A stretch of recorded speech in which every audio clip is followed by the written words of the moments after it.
Marcus Chen wiped the grease from his hands with a worn cloth, surveying the cluttered interior of his repair shop on the outer rim of Kepler Station.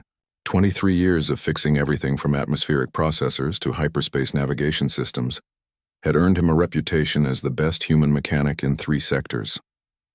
His small workshop, tucked between a noodle joint and a black market electronics dealer, buzzed with the constant hum of alien technology awaiting his attention. The day started like any other until the door chimed with a tone he'd never heard before. Marcus looked up from the Rigelian plasma converter he was rebuilding to see a figure that made his breath catch. Standing in his doorway was what appeared to be a 7-foot-tall humanoid, wrapped in shimmering robes that seemed to bend light around them. The being's face was obscured by a hood, but 2 piercing golden eyes gleamed from within the shadows. "Are you the human they call the Machine Whisperer?" The voice carried an otherworldly resonance that made the tools on Marcus's workbench vibrate slightly. Marcus set down his sonic wrench, instinctively straightening his posture. In all his years dealing with various alien species, he'd learned to recognize power when he saw it. This wasn't just another customer with a broken hyperdrive. "That's what some folks call me," Marcus replied, keeping his voice steady. "Though I prefer Marcus Chen, licensed repair technician. What can I do for you?" The figure glided forward, and Marcus noticed that its feet didn't quite seem to touch the floor. "I am Zephyrian the Eternal, sovereign of the Andorian Empire. I have traveled across the galaxy seeking your particular expertise." Marcus had heard of the Andorian Empire. Everyone in civilized space had. It was one of the oldest and most powerful galactic civilizations, spanning over 10,000 star systems. Their technology was so advanced that most species considered it indistinguishable from magic. The fact that their emperor was standing in his dingy repair shop was either the opportunity of a lifetime or the beginning of a very bad day. "Your Majesty," Marcus said, giving a slight bow. He wasn't sure of the proper protocol, but respect seemed like a safe bet. "I'm honored by your visit, though I have to admit I'm curious why someone with access to the most advanced technology in the galaxy would need a human mechanic." Zephyrian's golden eyes seemed to study Marcus intently. "Because human, you possess something my empire's greatest engineers lack. You have what your species calls intuition, the ability to understand machines not just as collections of components, but as living entities with personalities and quirks." Marcus felt a surge of pride despite himself. It was true that he had a knack for diagnosing problems that stumped other technicians. He'd always attributed it to experience and careful observation, but there was something more. Sometimes he could almost feel what was wrong with a machine before he even opened it up. "I appreciate the compliment, Your Majesty, but what exactly do you need repaired? If it's a ship, I should mention that my facility isn't equipped for vessels larger than a heavy cruiser." The Emperor's hood tilted slightly, and Marcus caught a glimpse of what might have been a smile. "It is not a ship, Marcus Chen. What I bring you is far more precious and infinitely more complex. It is a living entity that my people have attempted to heal for over a century without success." Marcus frowned. "A living entity? Your Majesty, I'm a mechanic, not a veterinarian or a doctor. I work with machines, not biological organisms." "Ah, but that is where you are mistaken," Zephyrian said, raising one elegantly gloved hand. "The line between organic and mechanical is not as clear as your young species believes. What I bring you is both and neither. It is a being that exists at the intersection of biology and technology, created by my people in ages past." The Emperor gestured toward the door, and Marcus heard the low hum of a transport vehicle settling outside his shop. Through the grimy windows he could see the outline of a sleek, black craft that seemed to absorb light rather than reflect it. "I must warn you," Zephyrian continued, his voice taking on a more serious tone. "This task is not without risk. The entity we speak of is afflicted. It carries within it a corruption that has resisted all attempts at cleansing. My scientists believe it may be connected to an ancient plague that once threatened to consume entire star systems." Marcus felt a chill run down his spine. "And you want to bring this infected thing into my shop? What if whatever it has spreads? The contamination is contained, I assure you. My people have spent generations studying it. The entity poses no threat to organic life, only to certain types of artificial intelligence and quantum-based technologies. Your workshop, being primarily mechanical in nature, should be safe." Despite his growing unease, Marcus found himself intrigued. Throughout his career, he'd always been drawn to the impossible challenges, the repairs that everyone said couldn't be done. It was what had driven him to leave Earth and set up shop on the frontier, where the most exotic and challenging problems found their way to his door. "What kind of compensation are we talking about here?"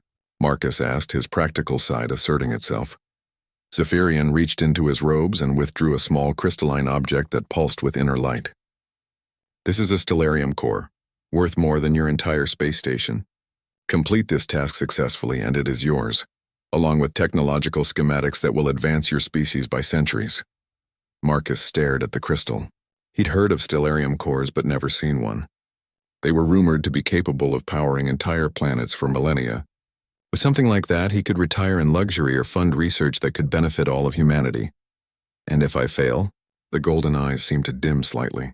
"Failure is not an option, Marcus Chen. Too much depends on this creature's recovery. The fate of my empire, and perhaps the galaxy itself, hangs in the balance." As if on cue, a haunting sound echoed from outside, something between a mechanical whine and an organic howl. It was a sound of such profound sadness and pain that Marcus felt his heart clench in response. "What is that thing?" he whispered. Zephyrian turned toward the sound, his imposing figure somehow seeming smaller. "That human is the last of the guardian wolves, biomechanical sentinels created to protect the most sacred sites in my empire, and it is dying." Marcus followed Zephyrian outside, his mind racing with possibilities and concerns. The transport craft was unlike anything he'd ever seen, its surface seeming to ripple and shift like liquid metal. As they approached, a section of the hull simply melted away, revealing a dimly lit interior. The smell hit him first, a mixture of ozone, antiseptic, and something else, something wild and organic that spoke to some primal part of his brain. Then he saw it, and his breath caught in his throat. The creature lying on the transport's medical platform was magnificent and heartbreaking at the same time. At first glance, it appeared to be a wolf, but one the size of a small horse with fur that seemed to shift between pure white and translucent silver. Its body was a seamless integration of organic tissue and crystalline technology, with what looked like fiber optic nerves running beneath its semi-transparent skin. But it was clearly dying. The creature's breathing was labored, its eyes dim, and patches of its fur had taken on a sickly dark coloration that pulsed with an unnatural rhythm. Most disturbing of all were the mechanical components embedded throughout its body. They were corroded and sparking intermittently. "By all the gods of Earth," Marcus whispered, moving closer despite his instincts screaming at him to run. "What did this to it?" Zephyrian's voice was heavy with what sounded like genuine grief. "We call it the void corruption. It appeared in our outer territories 3 centuries ago, consuming entire fleets and turning our most advanced AI systems against us. This guardian wolf was exposed while defending a research station on the frontier." Marcus knelt beside the creature, his trained eye automatically cataloging the various systems he could see. The wolf's body was an incredible fusion of biology and technology, more sophisticated than anything he'd encountered. Neural interface ports ran along its spine. Quantum processors were somehow integrated with what appeared to be organic brain tissue, and its very bones seemed to be made of some kind of programmable matter. "Your people created this?" he asked, awed despite the circumstances. "Not created, evolved. The guardian wolves began as ordinary creatures from my homeworld, but over millions of years they developed a symbiotic relationship with our technology. They became living extensions of our empire's will, protectors of our most sacred sites and guardians of our deepest secrets." The wolf's eyes suddenly opened, focusing on Marcus with an intelligence that was unmistakably sentient. For a moment he felt a connection, as if the creature was trying to communicate something urgent. Then its eyes rolled back and it let out another of those heartbreaking howls. "How many of them were there originally?" Marcus asked, already suspecting the answer. "Thousands," Zephyrian replied quietly. "This one, whom we call Luminara, is the last. And if we cannot cleanse the corruption from her system, an entire species will be extinct within days." Marcus stood, wiping his hands on his coveralls. "Your Majesty, I'm going to be honest with you. This is way beyond anything I've ever attempted. I work on starship engines and atmospheric recyclers, not biomechanical life forms infected with galaxy-threatening plagues. And yet you are exactly what she needs," Zephyrian insisted. "My empire's greatest minds have failed because they approach her as a problem to be solved through calculation and analysis. But you, Marcus Chen, you see machines as living things. You understand that sometimes healing requires not just technical knowledge but empathy. Marcus looked back at the dying wolf, Luminara, and felt something twist in his chest. Maybe it was the way she'd looked at him, or maybe it was the sheer injustice of an entire species ending with her death. Whatever it was, he found himself nodding. All right, I'll try. But I'm going to need complete schematics of her biological and technological systems, a full analysis of this void corruption, and access to any previous treatment attempts. Zephyrian gestured, and several of his attendants, beings Marcus hadn't even noticed before, began unloading equipment from the transport. Everything you require has been prepared. My personal physicians will assist you, and I have arranged for the finest biomechanical laboratory equipment to be installed in your workshop. As the Andorian team efficiently converted his repair shop into a high-tech medical facility, Marcus couldn't shake the feeling that there was more to the situation than the Emperor was revealing. The technology being installed was worth more than most planetary defense systems, and the level of preparation suggested this wasn't a spur-of-the-moment decision. Your Majesty, he said carefully, how did you know to come to me specifically? I mean, there are biomechanical specialists throughout the galaxy with far more relevant experience. Zephyrian paused in his supervision of the installation, those golden eyes fixing on Marcus once again. Because, human, you are the only being in known space who has successfully interfaced with void tech. Marcus felt the blood drain from his face. Void tech was the colloquial term for technology corrupted by the same force that was killing Luminara. He'd encountered it only once 3 years ago, when a derelict ship had drifted into Kepler Station's defensive perimeter. The ship's AI had been completely taken over by the corruption, turning it into a weapon of pure malevolence. Everyone who had tried to board the vessel had been driven mad by what they found there, everyone except Marcus. He'd somehow managed to interface with the ship's systems long enough to shut them down permanently, though the experience had given him nightmares for months afterward. How do you know about that? He asked, his voice barely above a whisper. The Andorian Empire has agents throughout civilized space, Marcus Chen. When someone demonstrates resistance to void corruption, we take notice. We have been watching you for 3 years, waiting for the right moment to make contact. The revelation hit Marcus like a physical blow.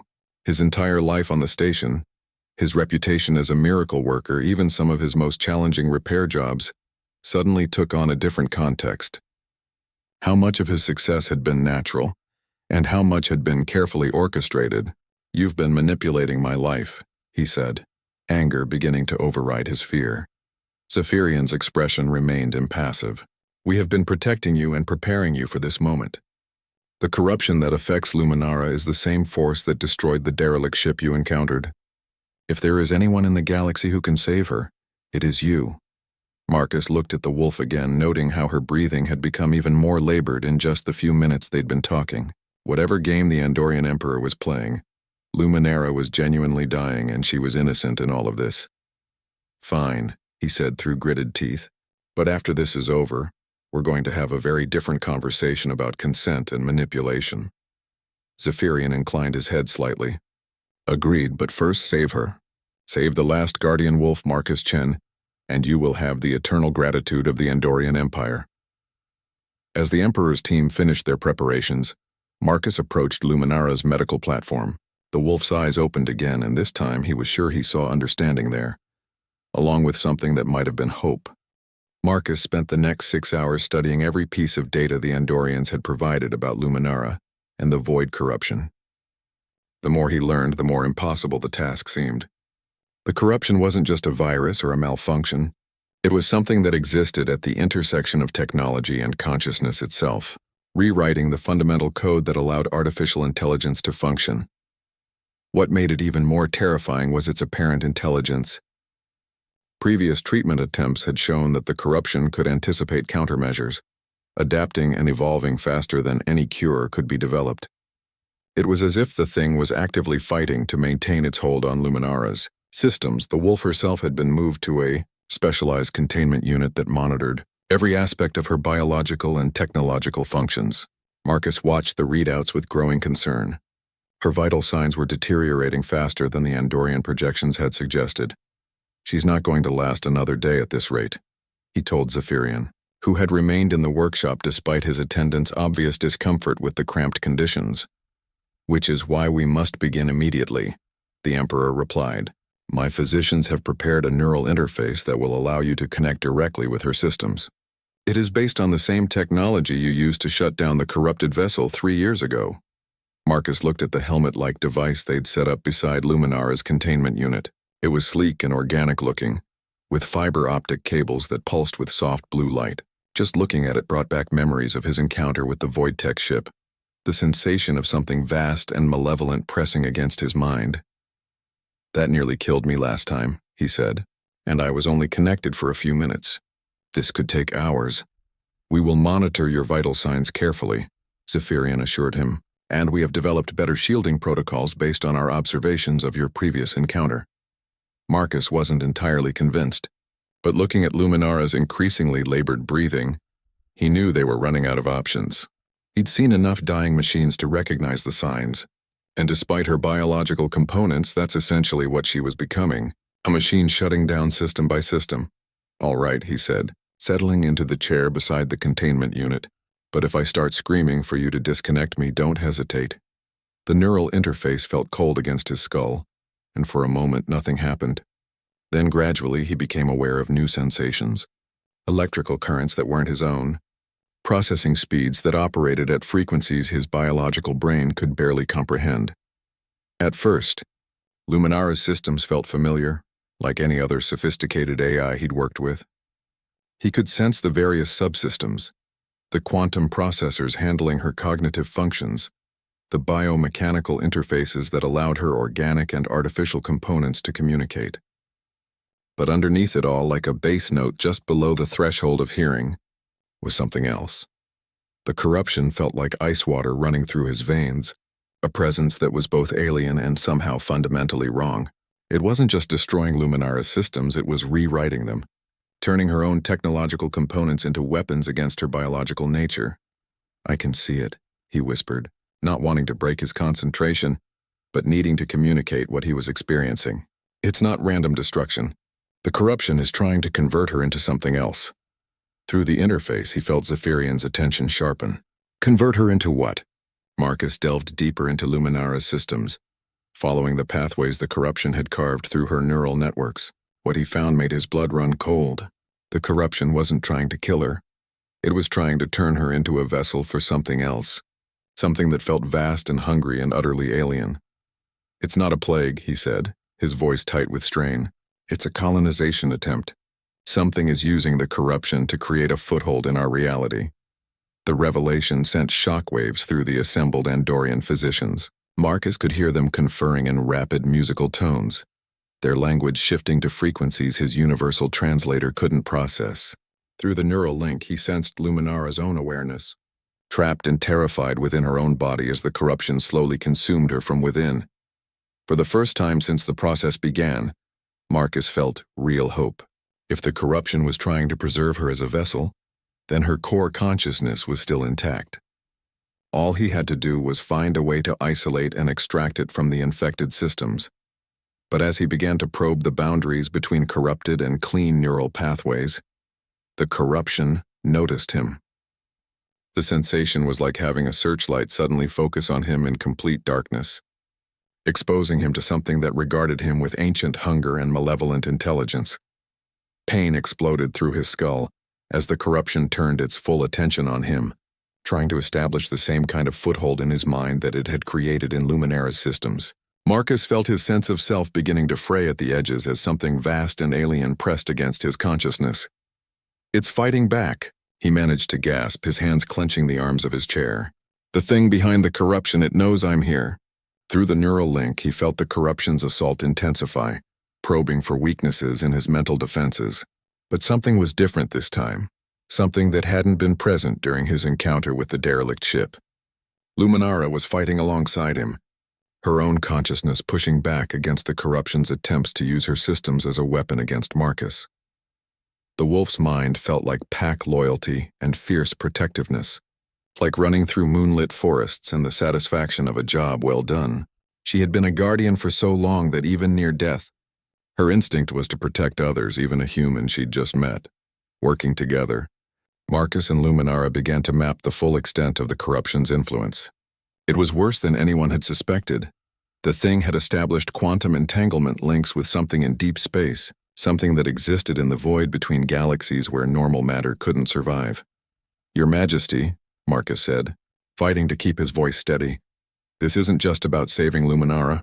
The corruption is using her as a beacon, trying to guide something here from outside our galaxy. If it succeeds," he didn't need to finish the sentence. Through the neural link, they could all sense what was coming.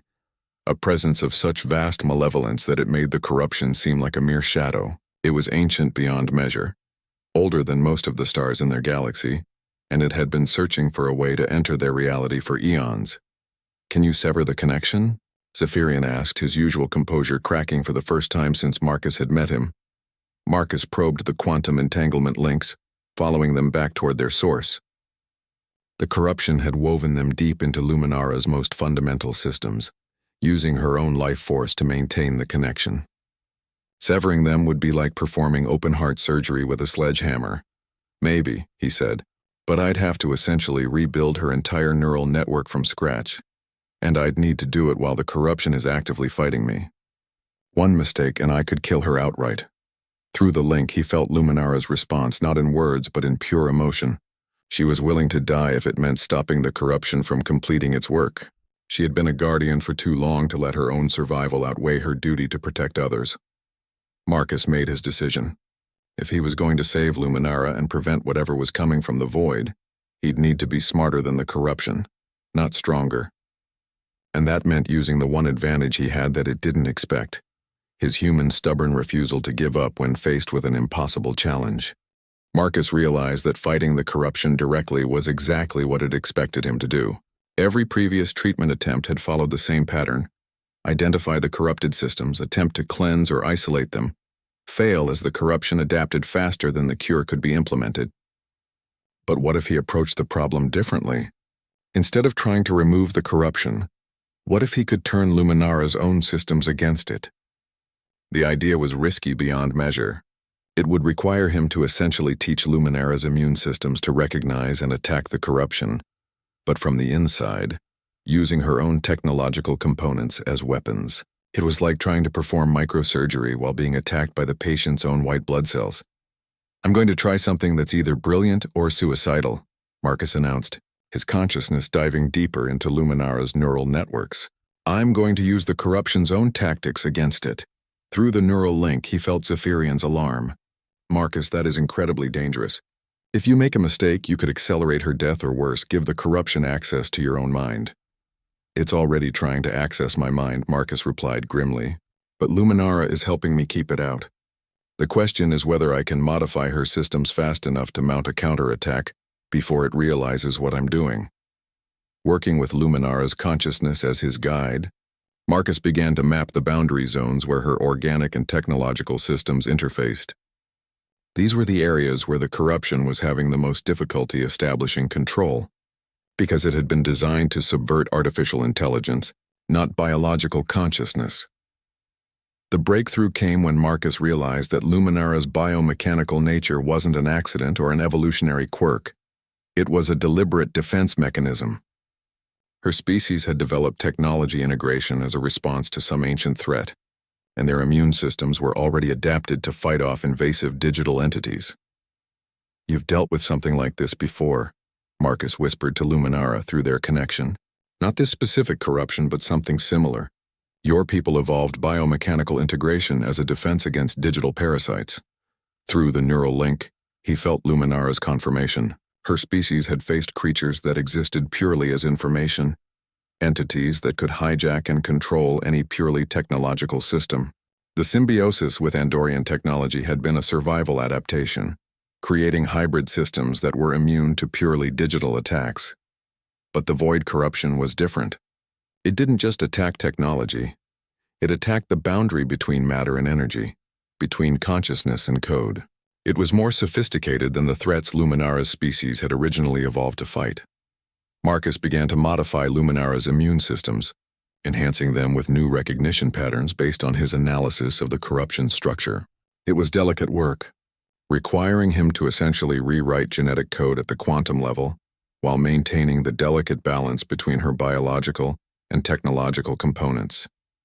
The corruption fought back viciously, sensing that its foothold was being threatened. Marcus felt waves of pain and disorientation as it tried to disrupt his concentration, but Luminara's consciousness wrapped around his like armor, shielding him from the worst of the assault. "It's working," Marcus gasped, sweat beading on his forehead despite the cool air in the workshop. Her immune systems are starting to recognize the corruption as a foreign invader. But the process is going to be rough. Her body is essentially going to attack itself until it can distinguish between corrupted and clean systems. What followed was the longest and most exhausting 6 hours of Marcus's life. He held Luminara's consciousness steady, while her modified immune systems waged war against the corruption throughout her body. Her vital signs fluctuated wildly as biological and technological components shut down and restarted, purging infected code and rebuilding damaged pathways. Several times, Marcus was sure they'd lost her. Her consciousness would flicker and fade, leaving him alone in the neural link with only the malevolent presence of the corruption for company. But each time she fought her way back, her will to survive and protect others proving stronger than the alien force trying to consume her. The turning point came when Luminara's quantum processors finally managed to isolate the entanglement, links connecting her to the entity in deep space. Marcus felt the moment when the corruption realized its plan had failed, its rage and frustration washing through the neural link like a psychic scream. "Now," Marcus shouted. "Sever the connections now while it's disoriented." Working together, Marcus and Luminara systematically dismantled the quantum entanglement network the corruption had built through her systems. It was like defusing a bomb while being attacked by the bomber, requiring absolute precision under impossible conditions. But humans, Marcus reflected with grim humor, had always been good at doing impossible things when their backs were against the wall. The final connection snapped with an almost audible crack, and suddenly the oppressive presence that had been lurking at the edges of Marcus's consciousness was gone. The corruption, cut off from its source, began to collapse in on itself, its complex structure unraveling without the constant stream of instructions from its master. Marcus felt Luminara's relief wash through the neural link like cool water after a fever. Her systems, freed from the corruption's influence, began to stabilize and repair themselves with remarkable efficiency. The wolf's natural healing abilities, enhanced by Andorian biotechnology, were already beginning to restore the damage the corruption had caused. "Is it over?" Zephyrian asked, his voice betraying the first real emotion Marcus had heard from him. "The corruption is gone," Marcus confirmed, beginning the delicate process of disconnecting from Luminara's neural systems. But whatever was behind it, the thing that was trying to use her as a beacon, it's still out there. And now it knows we can fight back. As the neural interface powered down, Marcus slumped in his chair, exhausted beyond measure. But through the observation ports of Luminara's containment unit, he could see the wolf's eyes opening, clear and bright for the first time since he'd met her. The last guardian wolf was going to live. Recovery took 3 days. Marcus spent most of that time sleeping off the neural exhaustion from his extended connection to Luminara's systems, while the wolf herself underwent a series of diagnostic tests to ensure the corruption was completely eliminated from her biological and technological components.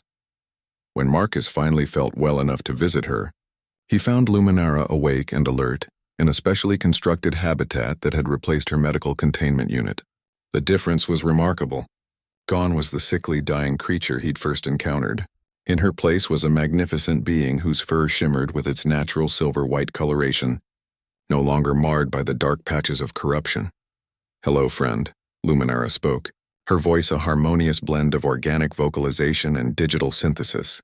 "I wanted to thank you properly for saving my life." Marcus felt a warmth in his chest at her words. After their neural connection, hearing her speak felt like greeting an old friend. "You don't need to thank me. We saved each other in there." Luminara's head tilted in what was unmistakably an expression of curiosity. "Your species is remarkable, Marcus Chen. In all my centuries of existence, I have never encountered beings who possess such stubborn determination in the face of impossible odds." "It's kind of our thing," Marcus replied with a tired smile. "We're too stupid to know when we're beaten, So we keep fighting until we figure out how to win. Their conversation was interrupted by the arrival of Zephyrian, who entered the habitat with his usual fluid grace. But something about the Emperor's demeanor had changed over the past few days. The overwhelming presence Marcus had felt when they first met seemed somehow diminished.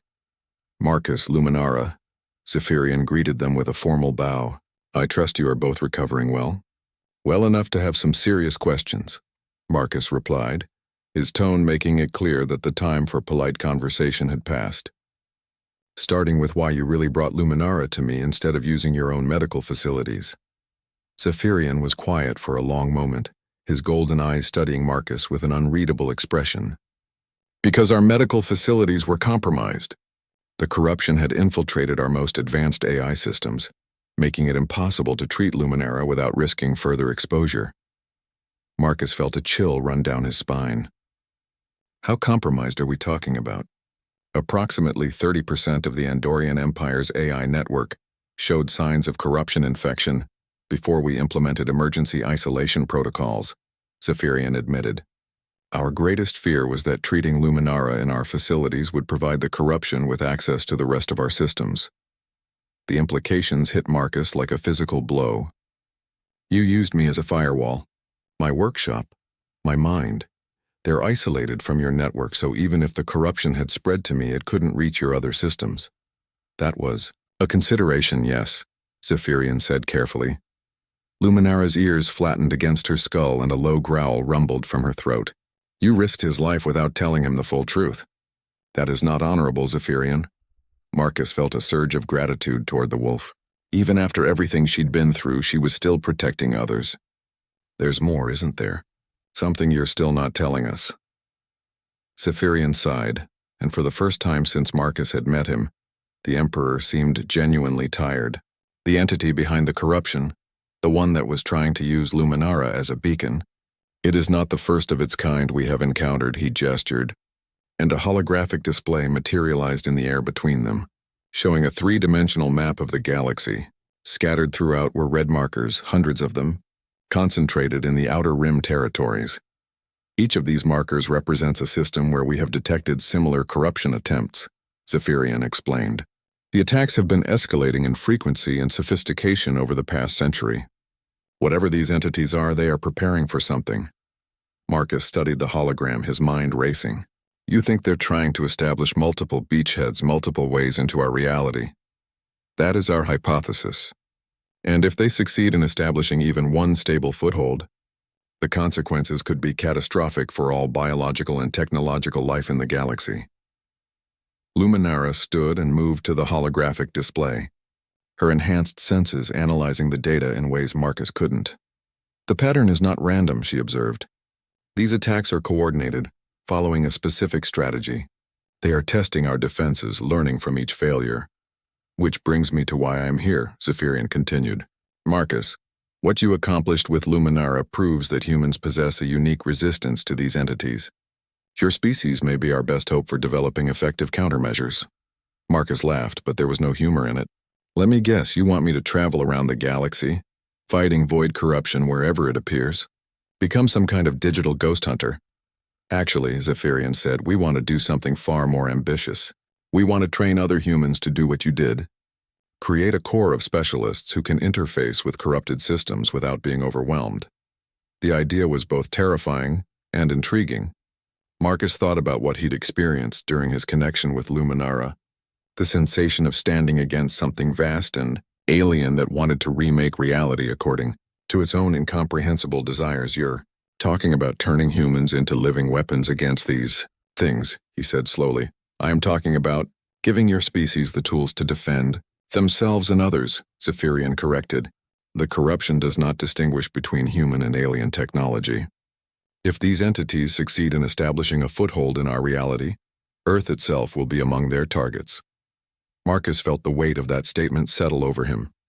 He'd left Earth decades ago, but it was still home to billions of humans who had no idea that ancient horrors were probing the boundaries of their reality, looking for ways to invade and consume everything they held dear. What exactly are you proposing? He asked. Zephyrian gestured again, and the holographic display shifted to show technical schematics. We want to establish a training facility, staffed jointly by human and Andorian specialists. Humans would provide the natural resistance to corruption, while we would provide the technology and knowledge needed to interface safely with infected systems. Luminara padded closer to Marcus, her presence somehow comforting. There is wisdom in this approach, she said, but it must be done carefully. The neural interface technology is dangerous, and not all humans may possess the same resistance that Marcus demonstrated. We would start with volunteers, Zephyrian assured them, individuals with technical backgrounds similar to Marcus's, people who already work with advanced AI systems and quantum technologies. The training would be gradual, with extensive safety protocols. Marcus found himself thinking about his fellow mechanics and technicians back on Earth and throughout human space. Most of them were good people, skilled professionals who took pride in their work. The idea of asking them to risk their minds and sanity fighting cosmic horrors seemed almost obscene. But then he remembered the moment when the corruption had turned its full attention on him, the sense of something vast and hungry pressing against his consciousness. If that thing and others like it succeeded in breaking through into their reality, technical skills wouldn't matter. Nothing would matter except survival. I need guarantees, Marcus said finally.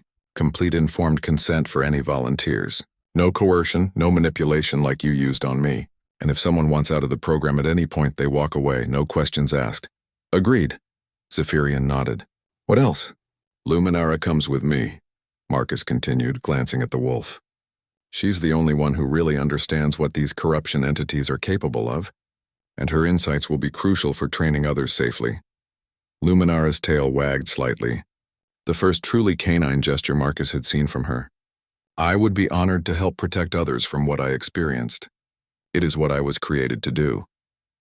There is one more thing you should know, Zephyrian said, his tone becoming more serious. The Stellarium core I promised you as payment. It is not just a power source. It is also a beacon, one that will allow us to locate and assist any human teams working against the corruption, no matter where in the galaxy they might be. Marcus studied the Emperor's face, looking for signs of deception. And the technological schematics you mentioned? Genuine, Zephyrian assured him. Advances in neural interface technology, quantum computing, and biomechanical integration, enough to accelerate human technological development by centuries as promised. The offer was tempting, almost too good to be true. But Marcus had learned to be suspicious of deals that seemed too generous, especially from beings who had already admitted to manipulating him. Why? He asked. Why are you willing to give humanity such advanced technology? What do you get out of it besides our help fighting the corruption? Zephyrian was quiet for a long moment, and when he spoke, his voice carried a weight of ages. Because Marcus Chen, the Andorian Empire is dying. We have grown too dependent on our artificial intelligence, too removed from the kind of intuitive problem-solving that biological consciousness provides. The corruption attacks have shown us that our greatest strength has become our greatest weakness. 6 months later, Marcus stood in the main training facility of what had become known as the Void Guard Academy, watching a group of human volunteers work through their first neural interface simulations. The facility was a marvel of combined human and Andorian engineering, built into an asteroid in a neutral sector, where both species could work together without political complications. The volunteers came from all walks of life: engineers, programmers, mechanics, even a few former military personnel who had experience with advanced AI systems. What they all shared was a certain stubborn curiosity about how things worked, the same trait that had driven Marcus to accept Zephyrian's original challenge. How are they doing? Luminara asked, padding up beside him. The wolf had become his constant companion and co-instructor, her unique perspective proving invaluable in helping humans understand the nature of the corruption they were learning to fight. Better than I expected, Marcus admitted, watching as Sarah Chen, no relation despite the shared surname, successfully isolated a simulated corruption signature without triggering the failsafes. Though I think we're going to need more advanced protocols for the ones who show strong resistance. Some of them are almost too good at this. It was true. While most humans showed some degree of natural resistance to corruption influence, a few demonstrated abilities that bordered on the supernatural. They could interface with infected systems for hours without showing signs of mental strain. And their success rate at cleansing corrupted code was approaching 100%. That may be more important than you realize, Luminara said, her tone unusually serious. We have received new intelligence from the Andorian Outer Territories. The corruption attacks are escalating. Marcus felt his stomach drop. How bad? 3 more star systems have gone completely dark in the past month. No communications, no response to survey missions, and the patterns suggest the entities are no longer just probing our defenses. They are preparing for a coordinated assault. The news confirmed Marcus's worst fears. Despite their success in training human resistance specialists, they were still playing catch-up with an enemy that seemed to be growing stronger and more organized with each passing day. Have we identified any more Guardian Wolf sites? Marcus asked. During their work together, Luminara had revealed that her species had established hidden installations throughout the galaxy, sacred sites where their technology and knowledge were preserved. 2 more have been located, she replied, but both showed signs of corruption infection. Zephyrian's archaeologists believe the entities have been specifically targeting these sites, trying to claim our technology for their own purposes. Marcus nodded grimly. It made tactical sense. If the entities could corrupt and control Guardian Wolf technology, they would gain access to some of the most sophisticated biomechanical systems ever developed. The implications were terrifying. Their conversation was interrupted by an alarm that echoed throughout the facility. Marcus recognized the pattern. It was the emergency signal for an active corruption event. Somewhere in the galaxy, another AI system had fallen to the entities from the void. All training units report to emergency stations, Marcus announced over the facility's communication system. This is not a drill. The main command center erupted in controlled chaos as technicians and volunteers worked to trace the source of the corruption event.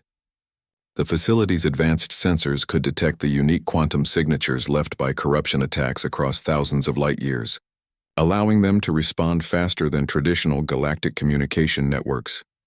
Source identified, reported Dr. Elena Rodriguez, the facility's chief technology officer, and one of the few humans who could match Marcus's resistance to corruption influence.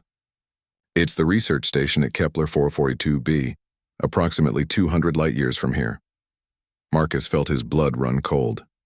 Kepler 442b was home to a joint human-alien research project studying ancient artifacts discovered in the system's asteroid belt.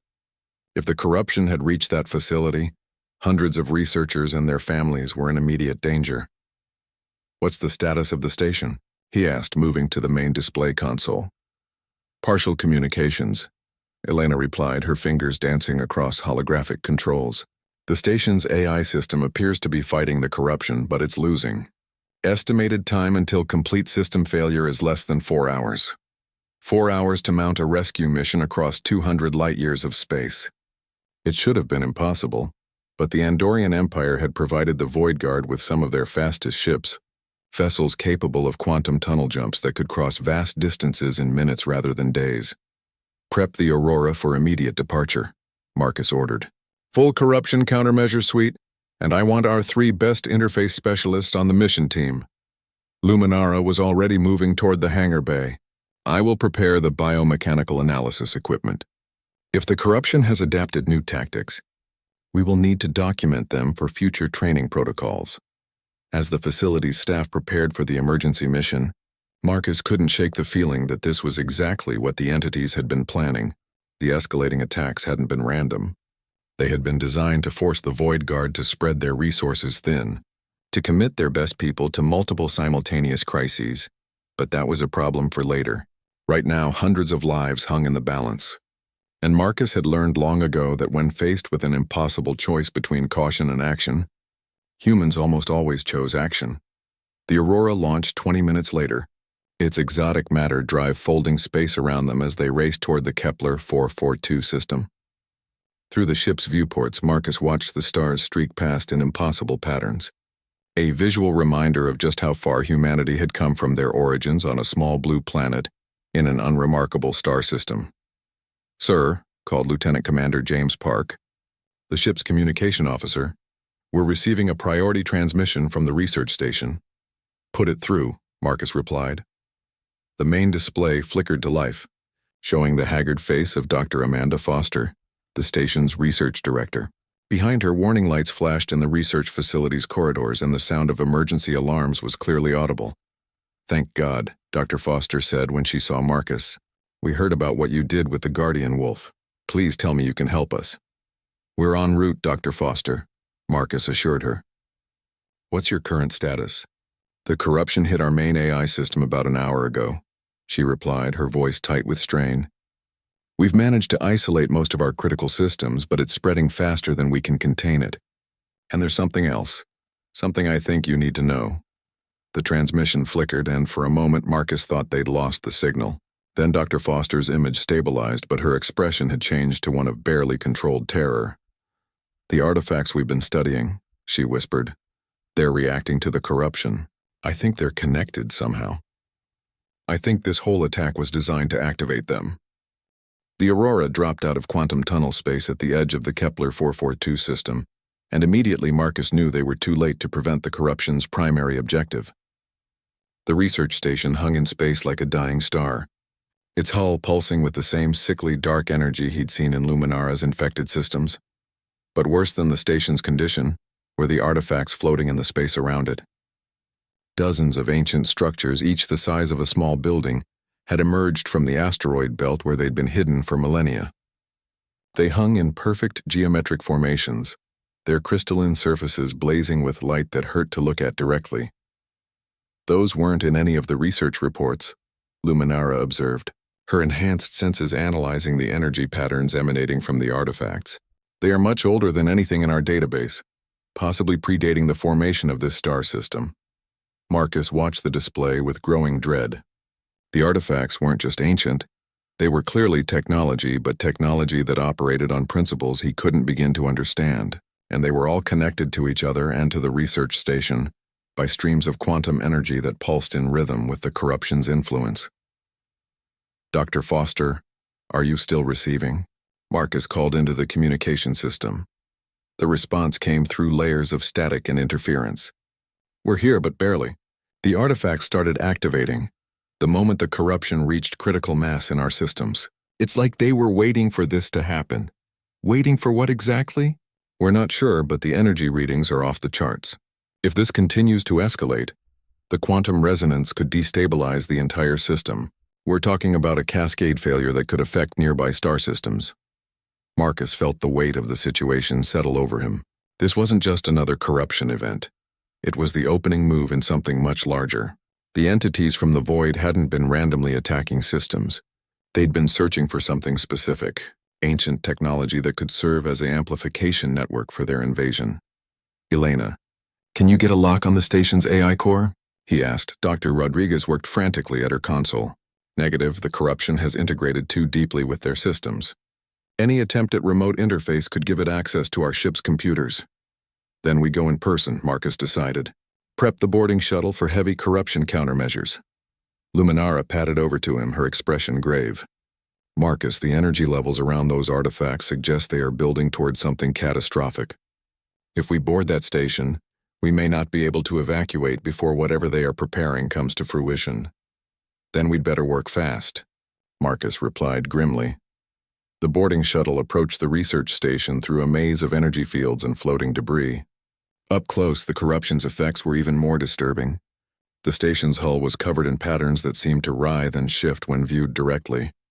And occasionally Marcus could swear he saw faces in the metallic surfaces, expressions of terror and despair that vanished when he tried to focus on them. "Biosigns are still showing survivors throughout the station," reported Ensign Lisa Chang, the shuttle's pilot. "But the readings are erratic, like the life support systems are fluctuating." They docked at one of the station's maintenance airlocks, the only entry point that hadn't been compromised by the corruption's spread. As the airlock cycled, Marcus checked his neural interface equipment one final time. The device had been upgraded with new shielding protocols developed from his experience with Luminara, but he knew that might not be enough if the corruption here had evolved beyond their previous encounters. The interior of the research station was a nightmare landscape of twisted metal and pulsing energy conduits. The corruption hadn't just infected the computer systems, it had begun physically transforming the station itself, turning corridors into organic-looking tunnels and replacing lighting panels with nodes that cast sickly, shifting illumination. "The survivors are concentrated in Section C," Luminara reported, her enhanced senses tracking the faint biosignatures of human and alien researchers. But the corruption is heaviest between here and there.